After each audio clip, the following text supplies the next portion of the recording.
আসসালামু আলাইকুম প্রিয় শিক্ষার্থী বন্ধুরা। আমি এখন যে ক্লাসটা দেখাবো এটি হচ্ছে ষষ্ঠ শ্রেণীর গণিত বিষয়ের একটি ক্লাস। অনুশীলনী 4.1 এর 3 নম্বর অঙ্কের সমাধানটা তোমাদের এখন দেখাবো। তাহলে দেখো প্রিয় শিক্ষার্থী বন্ধুরা, 3 নম্বর অঙ্কের যে রাশিটা দেওয়া আছে 2x + 3y ভাগ 4x - 5x গুণ 8y, রাশিটিতে কয়টি পদ আছে এবং পদগুলো কি কি? প্রিয় শিক্ষার্থী বন্ধুরা, তা কয়টি পদ আছে এবং পদগুলো কি কি, প্রথমেই তোমাদের জানতে হবে যে বীজগণিতীয় রাশির পদ কি বা কাকে বলে। তা বীজগণিতীয় রাশির পদ হচ্ছে বীজগণিতীয় রাশির যে অংশে যোগ ও বিয়োগ চিহ্ন দ্বারা সংযুক্ত থাকে, যোগ এবং বিয়োগ চিহ্ন দ্বারা সংযুক্ত থাকে, এদের প্রত্যেকটিকে ওই রাশির পদ বলে। যেমন আমি একটা উদাহরণ দিই, তাহলে বিষয়টা আরো পরিষ্কার হবা। যেমন 4x + 5y, এইটা একটা বীজগণিতীয় রাশি। তো এখানে প্লাস চিহ্ন দ্বারা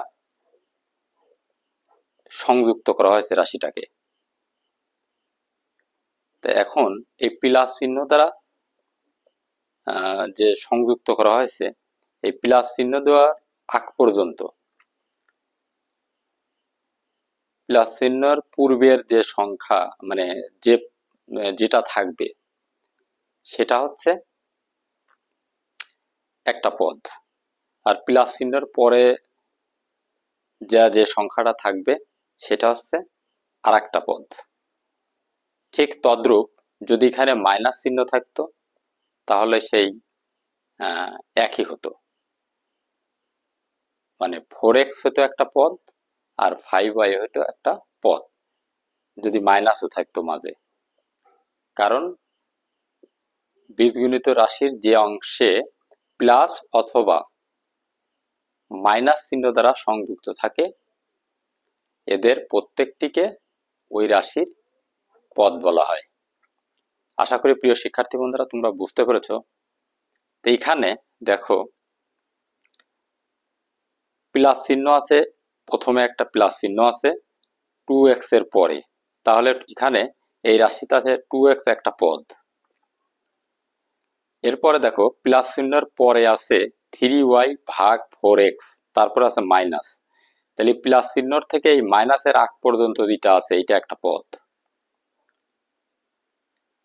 তারপরে দেখো মাইনাসের পরে আছে 5x গুণ 8y, তাহলে মাইনাসের পরের অংশটুকু আর একটা পদ, 5x × 8y, এটা তাহলে আর একটা পদ।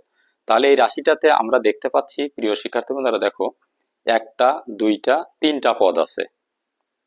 তাহলে এই রাশিটিতে পদ আছে হচ্ছে তিনটা।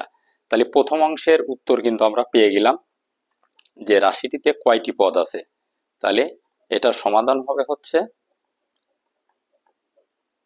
রাশিটিতে পদ আছে তিনটা। তাহলে আমরা লিখবো রাশিটিতে পদ আছে, রাশিটিতে পদ আছে তিনটি, রাশিটিতে পদ আছে তিনটি। এরপরে দেখো, এরপরে বলা হয়েছে যে এবং পদগুলো কি কি।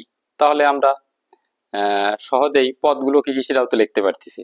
দেখো তাহলে পদগুলো হচ্ছে, একটা পদ হচ্ছে 2x, আর একটা পদ হবে 3y ভাগ 4x, আর একটা হবে 5x গুণ 8y। তাহলে এখন লিখবো যে পদগুলো হলো, পদগুলো হলো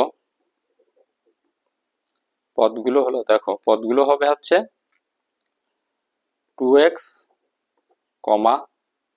3y ভাগ 4x, 5x গুণ 8y, এই তিনটা হবে পদ। তাহলে রাশিটিতে পদ আছে তিনটা, আর পদগুলো হলো 2x, 3y ভাগ 4x আর 5x গুণ 8y। আশা করি প্রিয় শিক্ষার্থী বন্ধুরা 3 নাম্বার অঙ্কটা তোমরা সুন্দরভাবে বুঝতে পেরেছো। সবাইকে ধন্যবাদ।